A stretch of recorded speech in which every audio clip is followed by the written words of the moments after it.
Hi friends, happy voting டே. இன்றைக்கி வந்து breakfast என்ன, லஞ்ச் என்னென்னு பார்க்கலாம். இன்றைக்கி அப்படியே ரொட்டீன் என்னென்னு பார்க்கலாம். இட்லியும் தக்காளி சட்னி, தேங்காய் சட்னி தான் இன்றைக்கி பிரேக்ஃபாஸ்ட்டு. லஞ்சுக்கு வந்து பார்த்திங்கன்னா சூடாக சாதம். இந்த சாதத்துக்கு வந்து பார்த்திங்கன்னா காய்கறிகள்லாம் போட்ட சாம்பார். இன்றைக்கி ஃப்ரைடேன்றதுனால சாம்பார் வச்சுட்டேன். அடுத்து வேர்க்கடலை பருப்பு பொடி இருக்குது. அடுத்து மாங்காய் ஊறுகாய் இப்போ தான் செஞ்சேன். இந்த ரெசிபி வீடியோ கூடிய சீக்கிரத்தில் போட்டுடுறேன் நான்.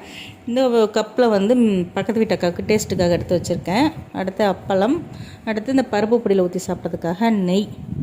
இதெல்லாம் சாப்பிட்டு முடிச்சுட்டு சில்லுன்னு ஏதாவது குடிக்கணும்னு இருந்துச்சு. காலையிலே பால் வாங்கி காய்ச்சி வச்சிட்டேன் ரோஸ் மில்க் போடுறதுக்காக.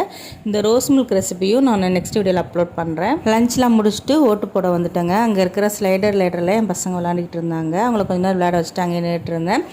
அடுத்து வீட்டுக்கு வந்துட்டோம். வீட்டுக்கு வந்துட்டு ட்ரெண்ட்ஸுக்கு போகலான்னு போனாங்க. ட்ரெண்ட்ஸு எல்லா கடையும் மூடிட்டு இருந்தது. ட்ரெண்ட்ஸு, மேக்ஸு ஒரு கடையுமே இல்லை. சரி வந்துட்டு ஏதாவது ஸ்நாக்ஸ் சாப்பிட்டு போயிடலான்ட்டு வாழைப்பூ வடையும் உளுந்து போண்டாவும் இருந்துச்சு. அதை சாப்பிட்டுட்டு வீட்டுக்கு வந்துட்டோம்.